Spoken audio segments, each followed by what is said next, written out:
ساتھ اپنے تعلق کو اور گہرا کرو، اور اس کو پڑھنا اور اس کا جو ہے اس کے ساتھ جو ہے اپنے اوقات کا بسر کرنا، اس میں اور اضافہ کرو، اسی سے تم ان شدائد اور مصائب کا مقابلہ کر سکو گے۔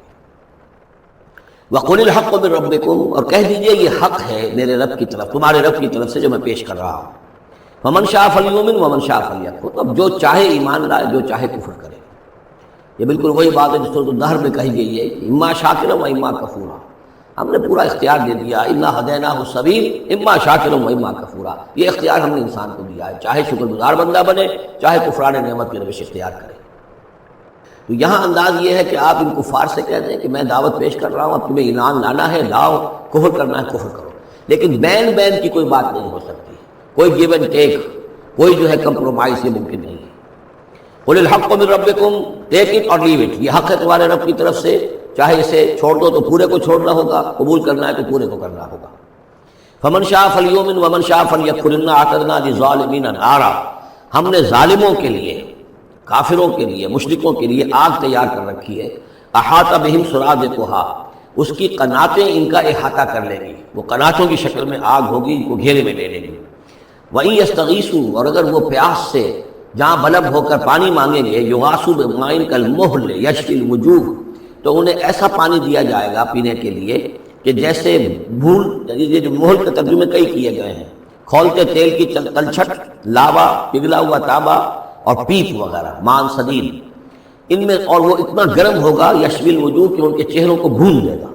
بیس الشراب، بہت ہی بری شے ہوگی پینے کی، وساعت مرتفقہ، اور یہ ان کے لیے ان کی آرام گاہ جو بنے گی جہنم، بہت ہی بری آرام گاہ ہوگی۔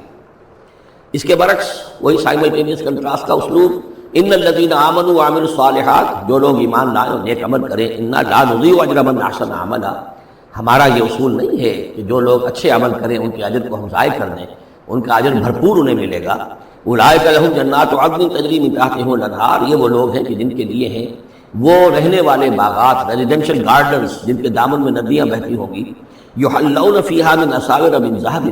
انہیں پہنائے جائیں گے وہاں کنگن سونے کے، ویلبسون ثیابا خضرا من سندس، اور ان کو وہ پہنیں گے وہاں پر کپڑے سبز رنگ کے، باریک ریشم کے اور گاڑھے ریشم کے، یعنی اوپر کا لباس جو ہوگا وہ باریک ریشم کا ہوگا اور جو نیچے کا لباس ہوگا وہ گاڑھے ریشم کا ہوگا۔ متکئین فیہا علی الارائک، اور وہ وہاں پر تکیہ لگائے ہوئے، ٹیک لگائے ہوئے بیٹھے ہوں گے تختوں کے اوپر۔ نعم الثواب، کیا ہی اچھا بدلہ ہوگا، وحسنت مرتفقہ، اور کیا ہی خوب ان کے لیے آرام گاہ ہوگی۔ 5ویں رکوع میں ایک مکالمہ آ رہا دو اشخاص کا۔ ایک شخص وہ ہے کہ جس کو اللہ نے دنیاوی نعمتیں جو بھی اس دور کی تھیں بھرپور دی ہیں، مادی وسائل بھرپور دے رکھے ہیں، اور وہ اس قدر اس کا معاملہ ٹھیک چل رہا ہے کہ ہوتے ہوتے اس کی نگاہ اب اللہ کی طرف سے ہٹ کر ان مادی اسباب و وسائل ہی پر جم گئی ہے، اس کا توکل اور اعتماد اسی پر قائم ہو گیا ہے۔ ایک دوسرا شخص دنیاوی اعتبار سے مرفع الحال نہیں ہے، اس کے پاس دولت نہیں ہے، دنیاوی چیزیں نہیں ہیں، لیکن وہ اللہ تعالیٰ کی معرفت اسے حاصل ہے۔ وہ اس دولت مند آدمی کو بھی نصیحت کرتا ہے کہ تم اللہ کو بھول گئے ہو، تمہیں چاہیے کہ ہم تمام چیزوں کے اوپر جو بھی اللہ نے تمہیں دی ہے اس کا شکر ادا کرو، اس کا حق ادا کرو۔ لیکن اس نے اپنے گھمنڈ میں آ کر اسے بہت تلخ جواب دیا، میرے پاس یہ سب کچھ ہے، تو گویا کہ میں اللہ تعالیٰ کا لاڈلا ہوں، چہیتا ہوں، تم جوتیاں پٹخار رہے ہو، تمہارے پاس کچھ نہیں ہے، تمہاری کوئی حیثیت نہیں ہے، تمہاری حیثیت ہی نہیں کہ مجھے تم واعظ بھی کہو۔ لیکن یہ کہ اس پر پھر جو ان کے درمیان معاملہ ہوا تو انہوں نے کہا، اس شخص نے، کہ ہو سکتا ہے کہ اللہ تعالیٰ تمہارے سارے دولت کو اور مال و اسباب کو ضائع کر دے، لیکن یہ کہ اس نے کہا کیسے ہو سکتا ہے، میں نے سارا بندوبست ٹھیک کیا ہوا ہے۔ بہرحال نتیجہ یہ نکلا کہ اللہ تعالیٰ نے اس کی اس پوری دولت کو ایک طریقے سے ضائع کر دیا، اور پھر وہ اپنے ہتھیلیاں ملتا رہ گیا، کف افسوس ملتا رہ گیا، اور اس نے کہا ہائے کاش کہ میں نے اپنے رب کے ساتھ شرک نہ کیا ہوتا۔ حالانکہ اس پورے رکوع میں کہیں کسی دیوی کا، دیوتا کا، کسی اور الہہ کا کوئی ذکر نہیں ہے۔ تو اس رکوع میں سمجھنے کی بات یہ ہے کہ ایک شرک ہے مادہ پرستی کا شرک، مادی اسباب و وسائل پر اتنا تکیہ ہو جائے، اتنا توکل ہو جائے، اتنا اعتماد ہو جائے کہ پھر اللہ تعالیٰ کو انسان بھول جائے، مسبب الاسباب پر سے نگاہ ہٹ جائے، اور وہ سمجھے کہ سارا اعتماد و توکل میرا ان مادی اسباب و وسائل پر ہے۔ تو یہاں گویا کہ اس نے ان مادی وسائل و اسباب ہی کو اپنا معبود بنا لیا ہے۔ تو یہ شرک ہے جو اس دور کا سب سے بڑا شرک ہے۔ اس دور میں بت پرستی کا شرک بہت کم رہ گیا ہے، اب ستارہ پرستی کا شرک کہاں رہ گیا ہے؟ کون لوگ ہیں جو ستاروں کو پوجتے ہیں؟ اب تو انسان سمجھتا ہے ستاروں تک تو ہم پہنچ ہی جائیں گے، ہمارا علم تو پہنچ ہی چکا ہے، چاند تک ہم اتر آئے ہیں، اب چاند کو کون پوجے گا؟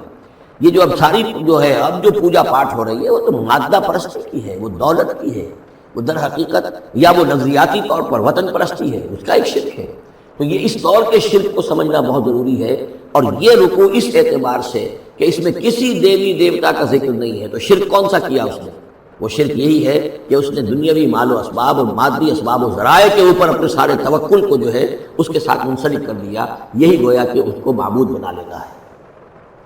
وَاضْرِبْ لَهُم مَثَلَ الرَّجُلَيْنِ، ان کے لیے بیان کیجئے دو اشخاص کی مثال۔ جعلنا لأحدهما جنتین من اعناب، ان میں سے ایک کو ہم نے دیے تھے دو باغ انگوروں کے،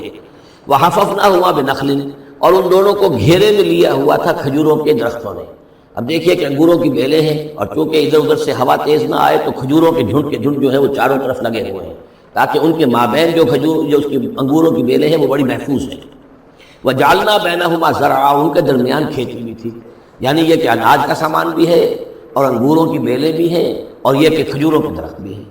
کلتا الجنتین آتت اکلھا، اور وہ دونوں باغات اپنا پھل دیتے تھے، ولم تظلم منہ شیئا، سال بسال پھل آ رہا ہے، سال ہر سال ہو گئے، ہر سال پھل آ رہا ہے، اس میں کوئی کمی نہیں کرتے تھے۔ جب یہ چیز چلتی رہتی ہے تو آدمی کا خود بخود ایک توکل جو ہے وہ اس چیز کے ساتھ وابستہ ہو جاتا ہے، وہ بھول جاتا ہے کہ اس کی اللہ تعالیٰ کے فضل و کرم سے ہے یا اللہ کے اذن سے ہے، بلکہ یہ کہ وہ انہی چیزوں کو سمجھ بیٹھتا ہے کہ یہ دائم ہے اور قائم ہے۔ وَفَجَّرْنَا خِلَالَهُمَا نَهْرًا، اور ہم نے ان کے مابین ایک نہر بھی نکال دی تھی، آب پاشی کا بھی پورا نظام موجود ہے۔ وَكَانَ لَهُ ثَمَرٌ، اور اس کے میوے بھی تھے، یعنی یہ بھی تھا کہ باغ جو ہے پھلا ہوا اس وقت، انگور بھی ہیں اور کھجور بھی جو ہے درخت جو ہے لدے ہوئے ہیں، اور ایک اس کا مفہوم یہ بھی ہے میرے نزدیک جو زیادہ راجح ہے کہ اس کو اولاد بھی اللہ نے خوب دی تھی۔ جیسے درختوں پر پھل لگتا ہے تو انسان کے لیے اس کی اولاد جو ہے اس کے پھل کی حیثیت رکھتی ہے، تو گویا کہ اس کو اولاد بھی ملی تھی۔ فقال لصاحبہ وهو يحاوره، تو کہا اس نے اپنے ساتھی سے، ان سے وہ گفتگو کر رہے تھے، آپس میں گفتگو کر رہا، انا اکثر منک مالا واعز نفرا، میں تم سے کہیں بڑھ کر ہوں مال میں اور نفری میں۔ اب یہ نفری کے حوالے سے میں نے کانا لہو ثمر، اس کے بیٹے بھی تھے، اولاد بھی تھی، تو اس کے حوالے سے وہ نفری کی بات بھی کر رہا ہے، میرے بازو بھی بہت ہیں۔ ودخل جنتہ، اور وہ داخل ہوا اپنے باغ میں، وہو ظالم لنفسہ، اور وہ اپنے جان پر ظلم کر رہا تھا، یعنی اسی گمراہی کے اندر مبتلا تھا۔ قال ما اظن ان تبید هذه ابدا، انہوں نے کہا میں نہیں سمجھتا کہ یہ باغ بھی کبھی اجڑ سکتا ہے۔ کیا مجھے دھمکا رہے ہو کہ اللہ تعالیٰ جو ہے کہیں تم میری یہ دولت سلب نہ کر لے؟ دیکھو میں نے کھجوریں کس حساب سے یہاں پر لگائی ہیں کہ کوئی اگر آئے بھی، کوئی باد سرسر آئے یا کوئی اور بھی ہوا کا تیز لو کے جھونکے آئیں تو وہ میری انگوروں کے بیلوں تک نہ پہنچے۔ یہ گویا کہ سینٹینلز کھڑے ہوئے ہیں، کھجور کے درخت جو ہیں وہ روک رہے ہیں۔ پھر میں نے یہاں پہ آب پاشی کا نظام ہے، نہر چلی ہوئی ہے۔ ما اظن ان تبید هذه ابدا، میں نہیں سمجھتا کہ میرا یہ باغ جو ہے کبھی ایک برباد بھی ہو سکتا ہے۔ وما اظن الساعة قائمة، اور یہ جو تم قیامت وغیرہ کی بات کر رہے ہو، اول تو میرا گمان نہیں ہے کہ کوئی قیامت کھڑی ہونے والی ہے۔ وما اظن الساعة قائمة، میں نہیں سمجھتا کہ یہ قیامت ہونے والی ہے۔ ہاں ڈکوسلے سے ہیں، کوئی بڑوں سے سنا تو ہے۔ اور یہ کہ وَلَئِن رُدِدتُّ إِلَىٰ رَبِّي، اگر مجھے لوٹا ہی دیا گیا اپنے رب کے پاس، لَأَجِدَنَّ خَيْرًا مِنْهَا مُنْقَلَبًا، تو مجھے وہاں لازماً ملے گا بہت بہتر لوٹ کر۔ اب اس کے اندر ایک فلسفہ ہے ان کا کہ جب اللہ نے مجھے یہاں دیا، اللہ کے وہ منکر نہیں تھے، اللہ نے مجھے یہاں دیا ہے تو اس کا مطلب یہ کہ میں چہیتا ہوں، لاڈلا ہوں، یا اللہ نے مجھے کی صلاحیتیں دی ہیں، میں نے بڑی عمدہ